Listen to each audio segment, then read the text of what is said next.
Thanks for joining us. This is an opportunity for me to share some about my research leave and the research and scholarship that I was able to do during that one semester last spring. And what I wanted to share a little bit today with you is a little bit about my thought process of how I prepared and for this study and sort of in the context of my own academic trajectory. So I am a full professor in the Peace and Conflict Studies department. I also am the director of the Institute for Community and Economic Engagement. And so I have a dual appointment and an exciting opportunity to be able to support scholars through scholarship and the work that I do to better understand community engagement practices and how to think about the work that we are doing to help support a culture of care and a culture of community engagement at UNCG. And so when I speak of my work, it is often embedded in this idea of what is it that I need to know so that I can better serve community engaged scholars through professional development, mentoring, training, and resource opportunities. And so that really was the labor of love in which I was looking at. And so I have, from my dissertation back in grad school, studied community university partnerships. And I've always been curious about why do people work together who don't have to, especially when they're working across boundaries and in really challenging contexts that often even contraindicate the work. So I have been working, studying partnerships. I've also studied the institutionalization of community engagement and strategic change, and promotion and tenure in particular. And so this was an opportunity for me to spend some time to really go deep into a new area, in some ways a new old area, in the sense of really understanding, going back to relationships, sort of what gets in the way and what facilitates our ability to work together, especially when we are noticing not only is it hard to do, but there's harm also that is part of what makes it hard to do. And so, of course, the last 25 years have really informed what the next steps are. And so that's what I'm really excited to share.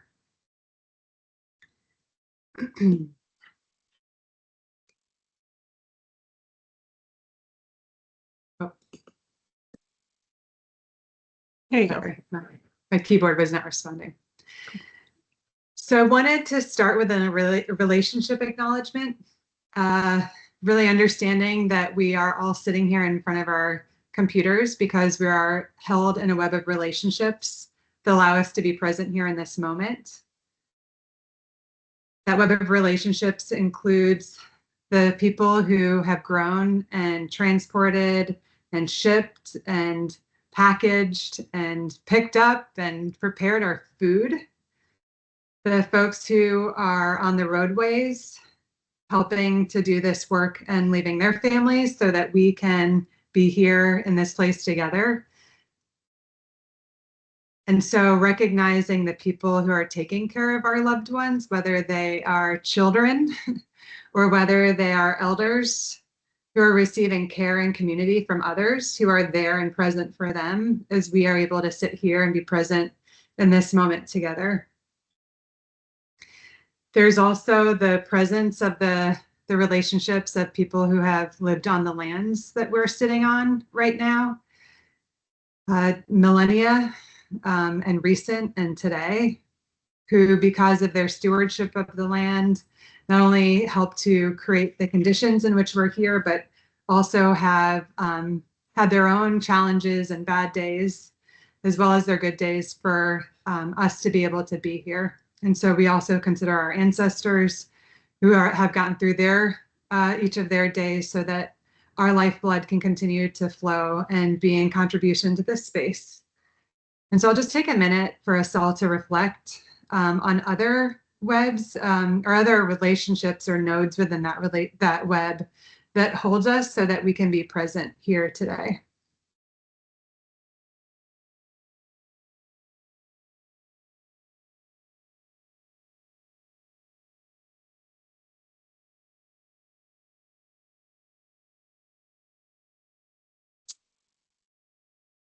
Thank you. And as I reflected and stopped for a minute, I remembered, you know what? Our bodies, the health of our mind and our bodies are also part of what allow us to be here. And so our bodies are nurturing us, and they're part of what make it possible for us to be present. So thank you to our minds and our spirits and our bodies.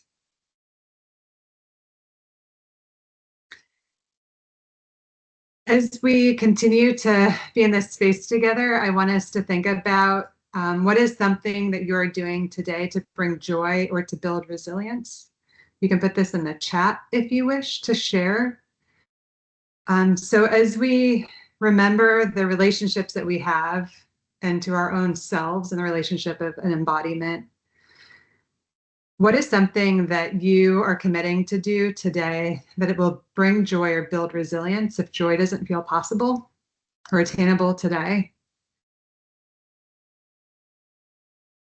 And so not something that you aspire to do one day, but just one little thing, whether it's going outside and feeling the sun on your face, or reaching out to somebody else and checking in on how they're doing, because often when we think about others, we help ourselves too. And so I'm just going to leave them there in that chat as a promise and encouragement to yourselves and to others that all of this is really the start of where relationships start and where listening starts. And I'm going to talk about that connection between listening and relationships. This is an image that my dear friend, Dr. Shona Monroe, helped me create this spring before, so almost a full year exactly from when I started my research leave. And what it represents, I won't go through and explain it all, but what this represents was a conversation, a visualization of a conversation we had where I was really describing who I am as a researcher and what I care about. And so through this process, I was really trying to figure out, I have this opportunity for research leave. I proposed something very specific, but I've got a year between when this thing was submitted and when I'm about to embark on my journey to New Zealand to actually do the interviews. I needed her to help me. I needed her to understand what I wanted to do, but I also needed her to do some co-creation with me as somebody who is from New Zealand, who is Pakeha or white, but has worked in culturally responsive leadership training with her Maori and Pacific Islander colleagues. I needed her to help inform me and help me think about what I was doing. And so part of this really came into thinking about this idea of human-centeredness, that the work that I do and the way that I think about this is all community engagement work happens by humans. And they happen because we have relationships with one another. But we're often doing this boundary spanning work. And so she had this like image of a fence, right? That there's like this side and that side, and that there can be the separation. And so we talked about trust and that my focus is on supporting community engaged scholars specifically, that at the end of the day, I want them to feel more competent and confident in their approaching different partners to be able to do collaborative work that has an uncertain outcome often. And I also wanted to talk about this idea of conflict and transformation, with the idea that I often feel like there's a container that holds our relationships. And so how do we strengthen that container so that when conflict happens, it can still hold us in that container or that web, right? And it might crack, it might get dented, but it can be repaired and stay whole and continue to contain our relationship in a new way, even if the structure and the shape looks a little different and has some mends. How do we continue to go forward? So there's this element also of understanding that, and especially in the last 5 years, the sense of, you know what, harm happens all the time to our partnerships. And when we start out in community engagement, according to best practices, we sort of just assume that there's already a good relationship out there and there's a desire to work together. And oftentimes that's not actually true. And what I've heard from a lot of community engaged scholars is, help me reach out and get partners who want to work with me, because it's really hard for me to understand what it is that I can do to address community identified priorities if I can't even really hear what those priorities are, because I'm not in a space that I'm even able to listen. And so listening as something that's really hard to do and not just an automatic opportunity to even identify what the priorities are, because that in itself requires some engagement. And so as we continued to talk, we were talking about the relationship as the gateway, and that it was really connected to head, heart, and gut. And that when I've talked to folks, there's often these kind of like intellectualized ideas of what we need to do and what is the strategy or the content that we need to connect around. When I talk to community engaged scholars, there's also a lot of heart involved, a sense of relationship and a sense of values of why we do this. And when we're engaged in partnership, there's often that gut level response or that instinctive feeling of, oh, that just didn't feel right. Or, you know, I haven't sent that email for quite a long time and I keep not doing it, but I'm not sure why. That's that gut, that intuition that it's like, okay, pay attention to that, because it's probably not just good old fashioned procrastination. Your body is probably telling you something. That gut, that stomach feeling is probably telling you something that you need to bring up and connect to that head and that heart.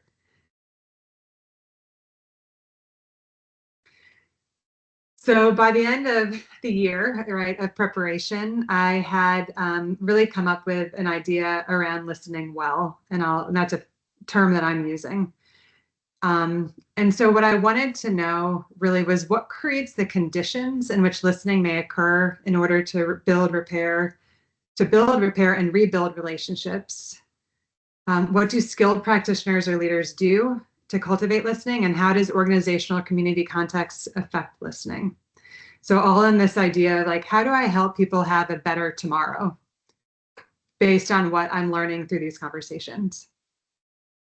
And so there's a few frameworks that I wanted to share. One is around restorative justice. And so I talk about restorative justice when I talk about restorative practice, often because people are most familiar with restorative justice. And this came from Howard Zehr and has been continued to be advanced in the United States and elsewhere, especially in the United Kingdom, New Zealand, Australia, Canada.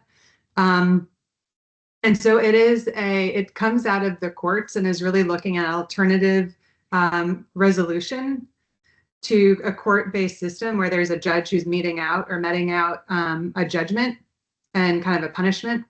And instead is saying, when harm happens, it doesn't happen to the state, it doesn't happen to a policy or law or rule, it happens to relationships.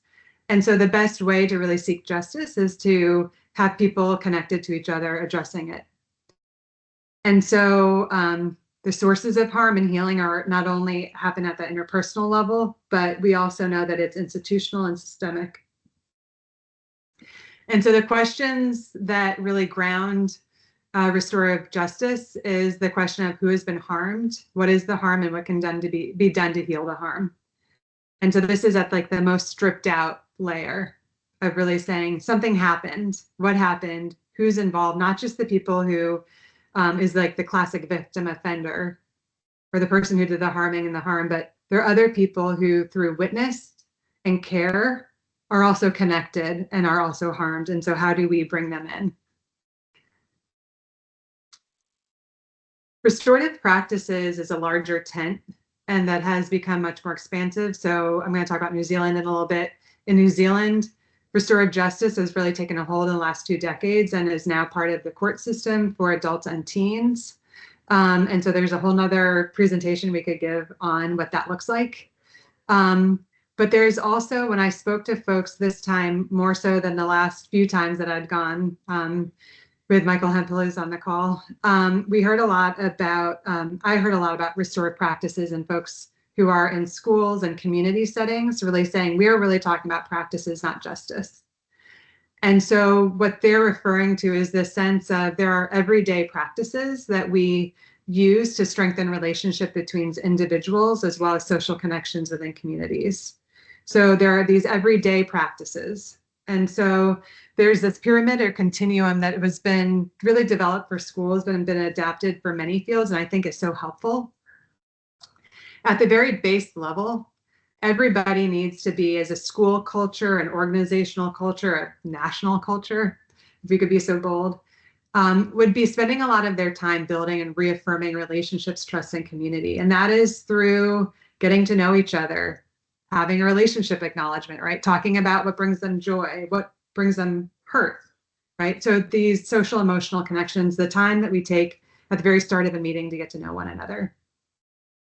However, in these moments, there can be feelings that get hurt, right? And so whenever we feel this sense of like, ooh, that hurt, or a sense of estrangement, or maybe they don't see me as I think they should see me, right? This sense of detachment, then there is an opportunity to really repair relationships. And this happens all the time, right? And so we often, it can be very small things, but in a school setting, there might be a problem solving circle if there is an issue that comes up that sort of just needs to be addressed quickly. And at the very, very tippy top, there's this idea of like restorative justice and the conferences and the mediation. And these are incredibly time intensive and happen very infrequently, at least in New Zealand. So one of the places that I talked with was a restorative school, and I'll talk a little bit more about that later. But they said, no, very little of our time is spent at the tippy top, at the pointy end is what they would call it, in these restorative justice interventions for a crisis. In fact, most of our time is in that everyday, how do we speak to each other in a way that is actually addressing the relationship and not the rule. And so that was just very insightful for me. So a second frame is coming from peace and conflict studies, and another frame from peace and conflict studies. And this is the idea of like negative and positive peace. So oftentimes when people think about peace, they think about, end the war, end the violent conflict. And while that is an aspect of peace, there is also a sense of positive peace that even when that war is over, there needs to be a more lasting peace or sustainable investment in the society and the culture to be able to have those right relationships with each other. And so we would say that peace isn't just the absence of war, it's the presence of relationships. We also know that when folks are listening, the third frame is around listening, and it's really thinking about when we listen, we need to be prepared to listen in our own bodies and our own stillness, to listen to ourselves. So we talk about intuition and heart and mind. So what is it that we hear from ourselves, and how are we prepared to listen to others? The second layer, and these are all nested and embedded, is listening in an interpersonal way of when I'm literally speaking to someone or trying to listen to someone. What am I getting from them? And then in community is often, especially in community engagement, is sort of that sense of like, what are the community identified priorities? What would the community say they want? How will I know? And so listening at that larger level is very different than each of the two, but of course it's connected, because when we're listening to or in community, we have to engage with others and we have to be present ourselves. So I won't spend too much time here, but we know the kind of the consequence of not listening. And we know this at a very deep somatic level. And I think it's really helpful to remember that when we don't feel listened to, we know it instinctively. We can't always intellectualize and say exactly what it is, but we usually talk about feelings of being misunderstood or taken for granted, or they don't even see me, feeling invisible. And so we know that when we don't feel listened to, that there is an element of harm, right? That same thing, that same estrangement, harm of these are, so not listening is in ways an act of harm. So I shared that I had the opportunity to travel for a month in New Zealand. And during that time, I think it's helpful to hear a little bit about some of the statistics and or a little bit about the country.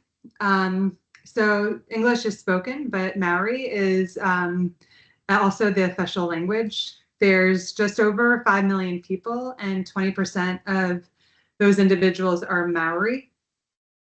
There are over 100 Maori iwis, or communities or tribes, across the two islands.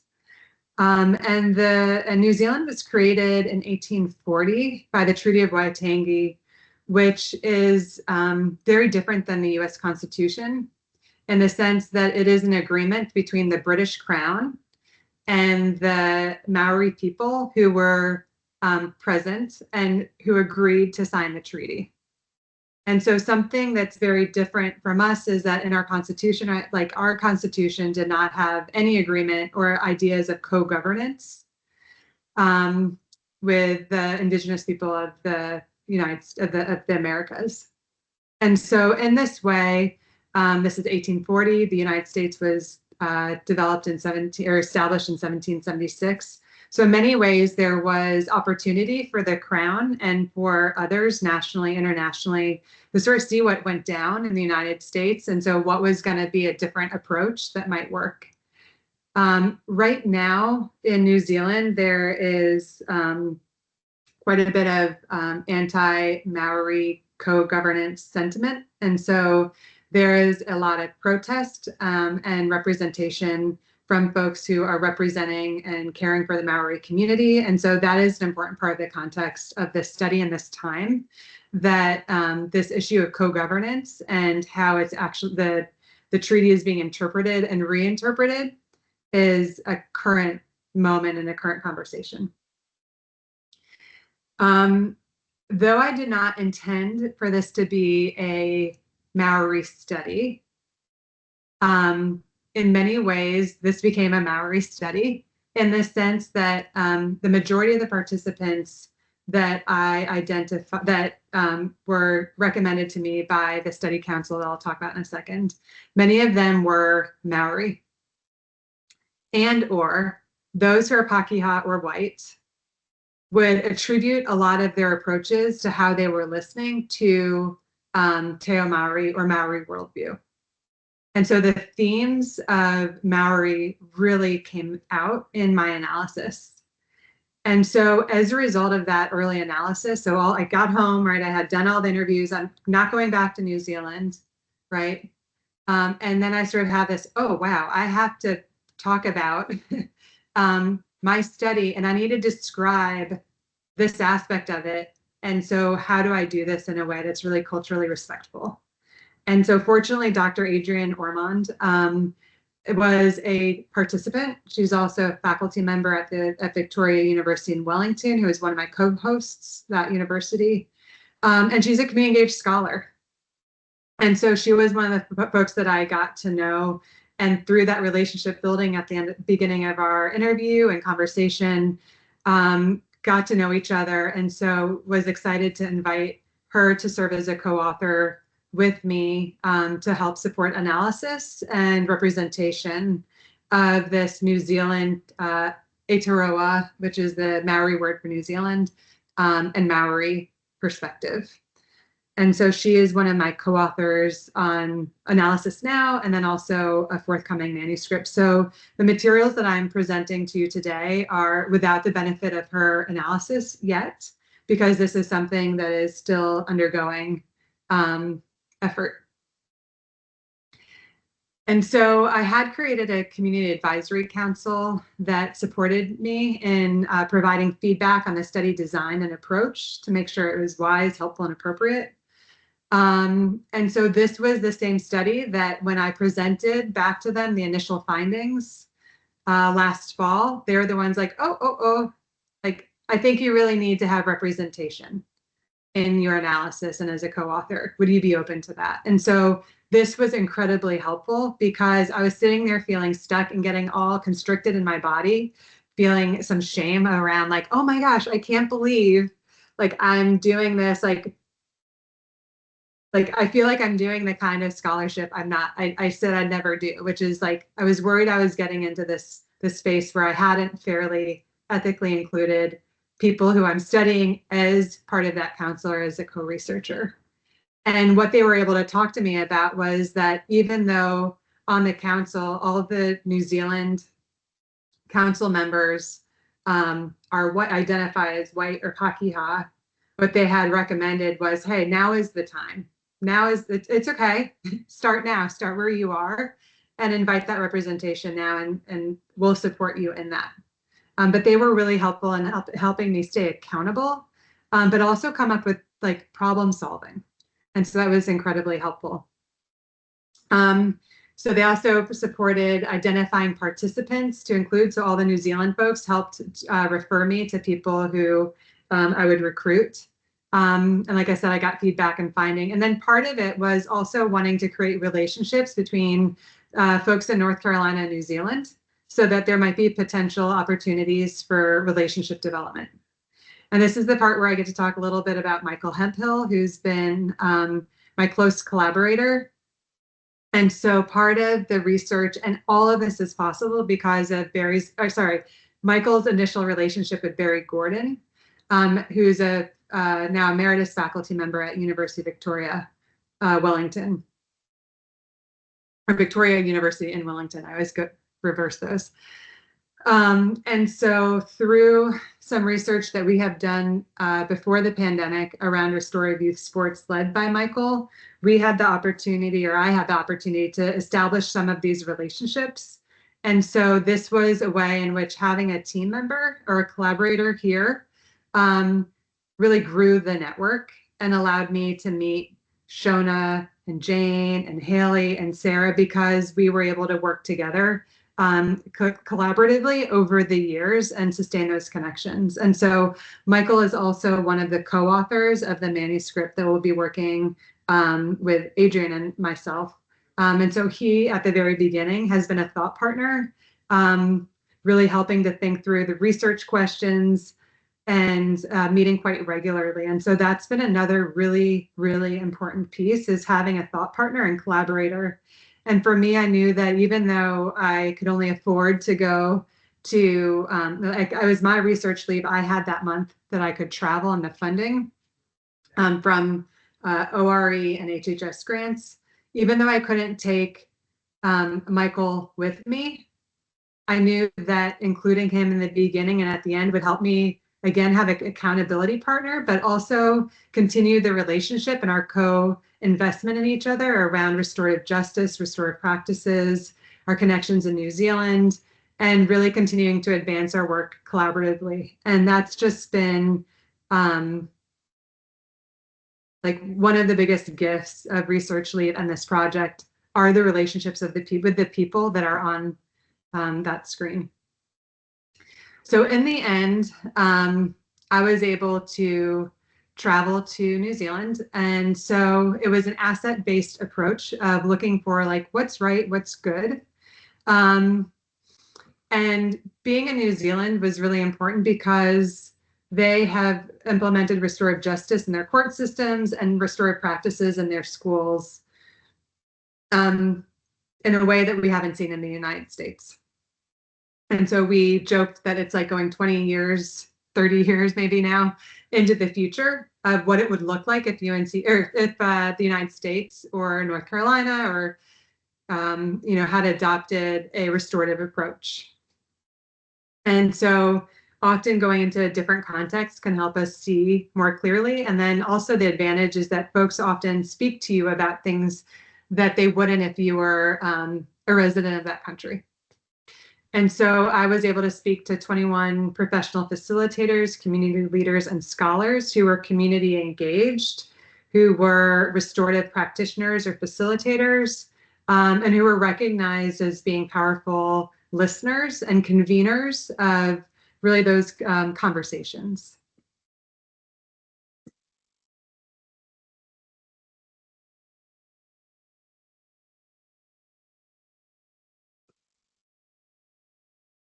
There we go.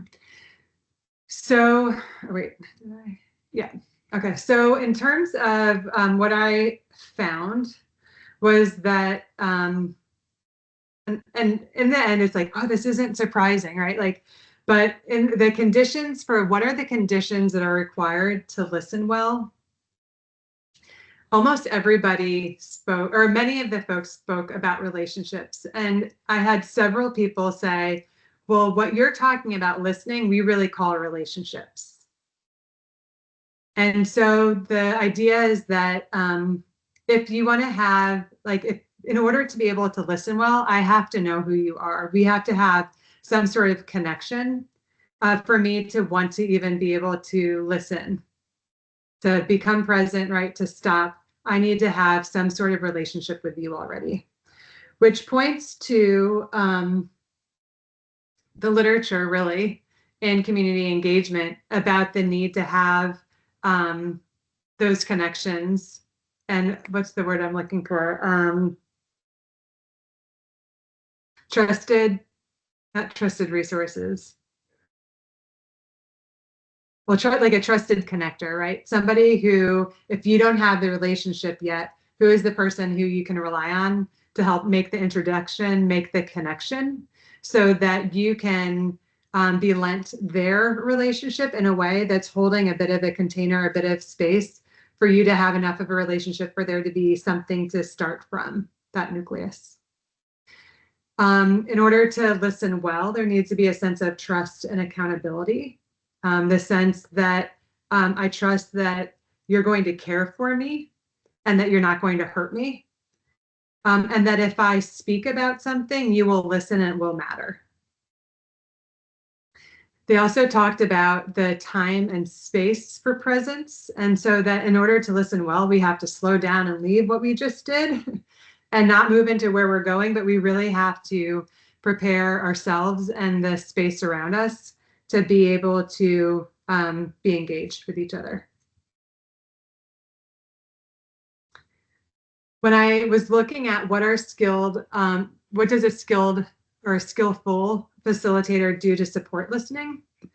What I heard was that all of them at the very beginning, again, are fostering relationship development. So when you come into a space, for example, and this is part of the Maori informed and Maori-led perspective, is that there are cultural protocols and norms around introducing oneself. And that includes introducing who one is as part of their ancestors or their genealogical community. It is about connecting yourself to the land and where you come from. And in this way, and then, you know, presenting who your people are. And then at the very end, you introduce who you are, because you're only important so insofar as you're part of this larger collective. And so what that would look like in some spaces that were Maori led would often be that there would be this tikanga, this protocol for how to do these introductions. And so if you're a Maori, you might speak in your language, and then you might translate it in English or not.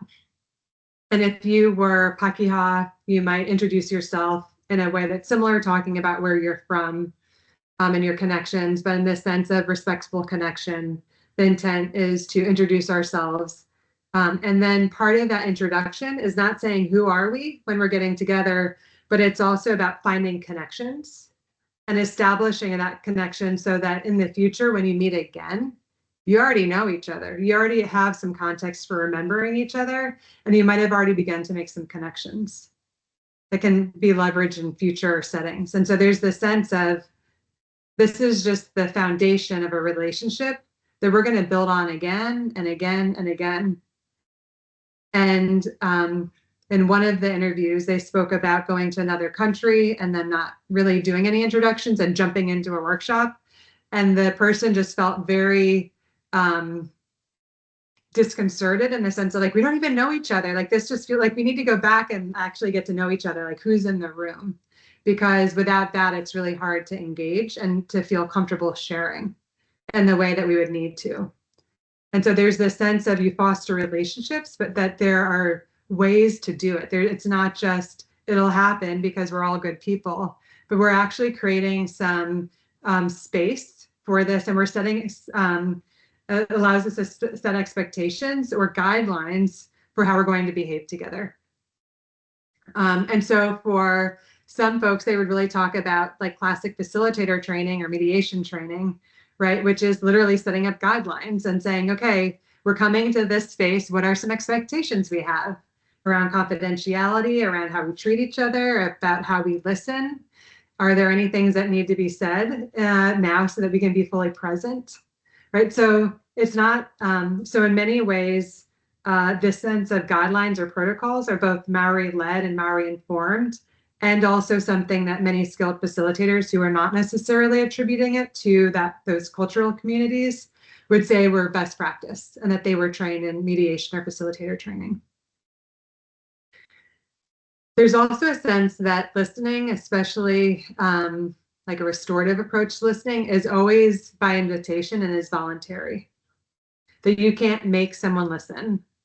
You can't make someone speak. And so there's the sense of how do we welcome people into this space that they are able to engage in a way that they feel appropriate, is appropriate and is safe. And so part of a skillful practice is also thinking about how do we set up and create support and support safety. And that includes understanding who's in the room, right? Who's an appropriate facilitator, so that people understand that their perspectives will be heard, that if something comes up, that they will be cared for, and that there'll be an understanding of what it is that and why it was important to be managed. So, so listening is a skillful practice that can be learned. So the third sort of finding or theme is what are the organizational commitments required to support listening? And so there were a couple of things I think are pretty important. And so this was often in the context of like a university or a school that I heard about this most, but also in the court system, is that there needs to be an alignment of organizational values to relationship building. Because relationships take time, and all the things we just talked about, the conditions and the practices, the organization, if they're just focused on outcomes, outputs, then we're not going to allow for a time in someone's day or in their role to actually stop and form those relationships. And so I heard about the value and also the challenge of those, also in the policing community, because a number of folks I talked to were inspectors, deputy chief. So they talked about the importance of having the time for relationship, and they needed it to be part of what they were like permitted to do, that counted as their work. And so this idea of valuing the process and not just outputs and outcomes. And then also the sense that the organization values need to connect to sustained commitments, that it's not just a one and done when we are trying to listen, especially in community, that we are taking the time to build the relationship, and then listening will be possible. Then we will be able to hear from the community what it is that they need. Then they'll be able to trust us and feel like we will be accountable to what it is they share with us. The second aspect is that folks talked about having dedicated roles and responsibilities. And so in the police force, there was a like iwi liaison or Maori community liaisons. And so there were people who this was their job, to be a trusted source and to be connecting and to have that as their role. In a restorative school, there was a dean for restorative practices who had another colleague that worked with them to be able to do professional development and training, not only for staff every year, but also taking student leaders to a conference to also get trained. And so they were working with a professor at another university at a university who was providing that sustained professional development for them. And so there is a sense of like, there are actually people there that are committed to doing this work, and it's their job to do this work, and it's their job to help others incorporate this into their culture and into their practices. And so that was really insightful. So I shared a little bit about this also, that one of the themes that really came out that is now like, like that, of course, is really this Aotearoa and New Zealand and Maori informed perspective. And so the sense that The Maori participants often shared their why and how for listening was informed by the values that they were raised with or that they sought out if they didn't grow up in a Maori community, but they later on maybe did Maori studies or went back into the community to really become more, to learn the language and the culture and to become more fully like embodied in that way. But also the Pakeha white participants acknowledge the importance of creating a welcoming environment for all and the value of skillful practices to establish time and space for relationship building. And so again, some of this came from facilitator training and like, hey, this is important. But literally all of them would refer to, in New Zealand, right? There are going to be like Maori are in our communities. And so it would be respectful for us to create an environment in which if we're really trying to listen to everybody, that we're listening to everybody. And so how do we do that? And what's good in this instance is actually really good for everybody. So if we just lean into taking that time for relationship building and just don't skip ahead to the content of the meeting, we're doing ourselves all a favor, even if that feels a little slow or cumbersome for some who are not Maori. Like, we're going to lean into this because we know it's good. And so it's like, just trust us. This is effective. This is better facilitation. This is better listening. So I wanted to share some takeaways. So the first takeaway is really this, across the interviews, people continued to talk about what they needed to do to care for themselves around listening. And so one of the things that came out that I don't have a slide for here is just how emotionally intensive and emotionally laborious listening is, especially in contexts where there's harm or you're trying to build the relationship where harm has occurred, right? And so facilitators would talk about themselves being the vessel in which they were holding the conversation or the relationship and what that took and how that was like an out-of-body experience for the duration of that facilitation. And then they would talk about how they needed to go take a run, take a hot shower, not talk to anybody for the rest of the day, right? Because they were so wiped out from that facilitation as a skillful practitioner. And then many of them would say, I know that if I'm going to be doing this kind of formal facilitation for listening in community or cross mediation or whatever it might be, I know that I can only do like 2 or maybe 3 max in a week. Because otherwise, energetically, the cost is just so high. I'm going to deplete myself and I need to be present. And so they're extending their own self in order to be able to hold this container for listening in community and cross others. Cultivating the conditions in which listening may occur. So one of the takeaways is that listening is not automatic or guaranteed.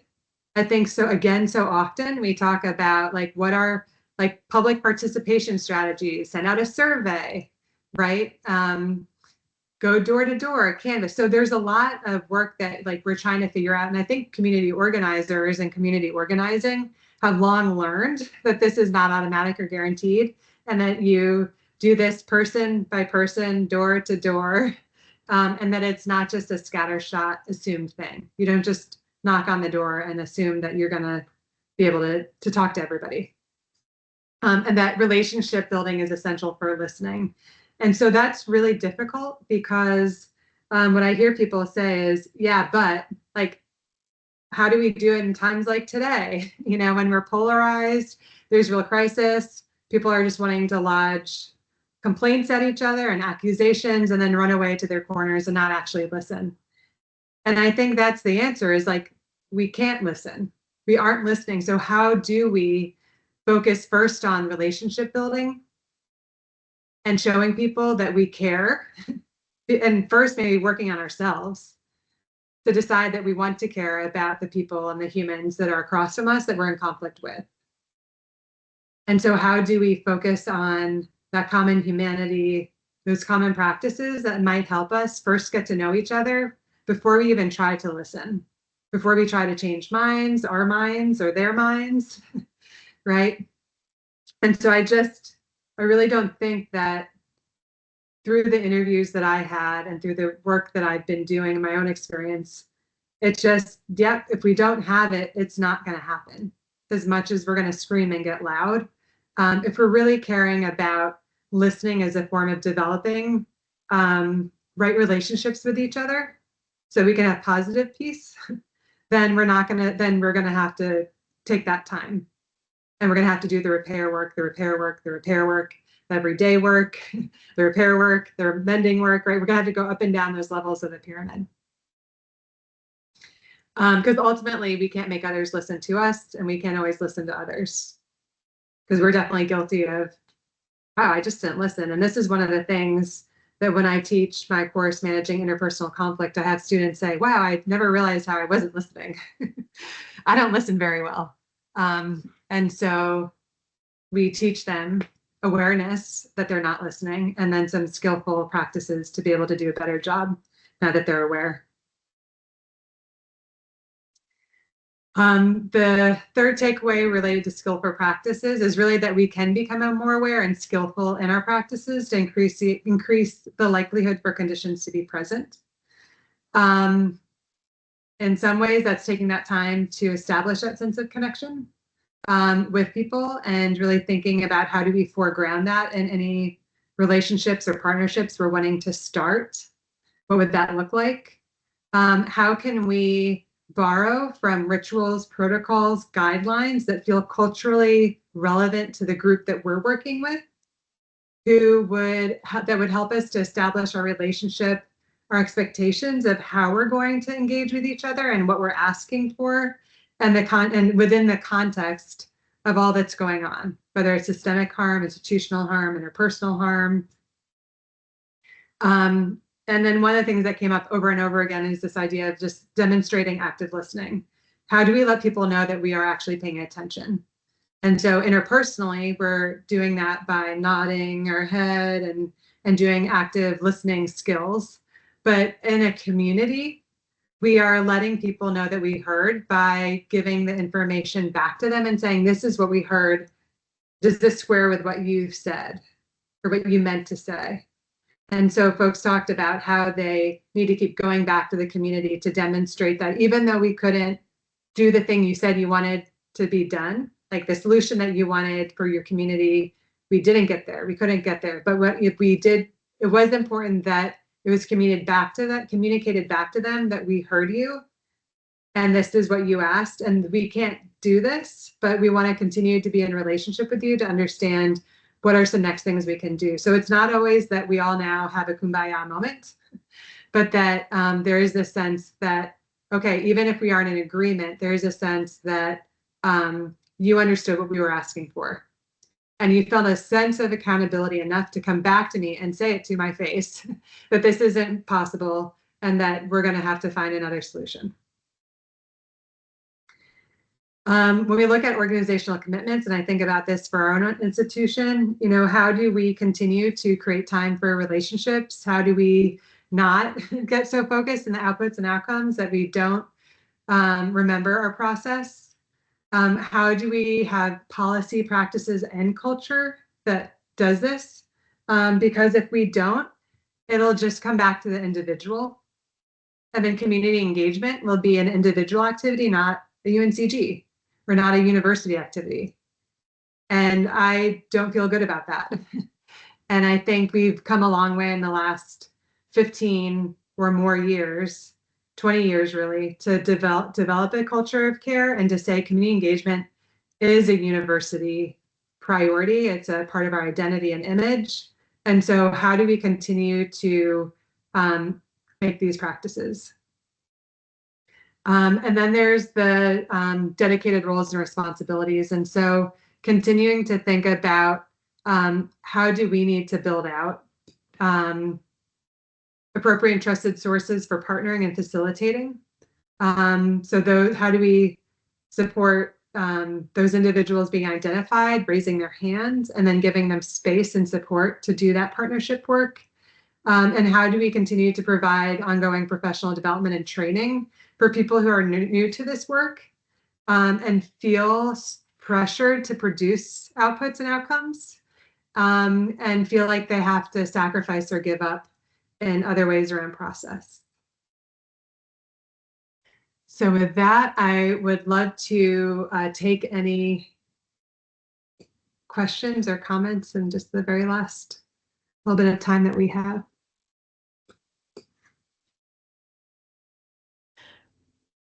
Emily, so if you can't see this chat still, Marcia made a comment about the starting question and this idea of us being fully present.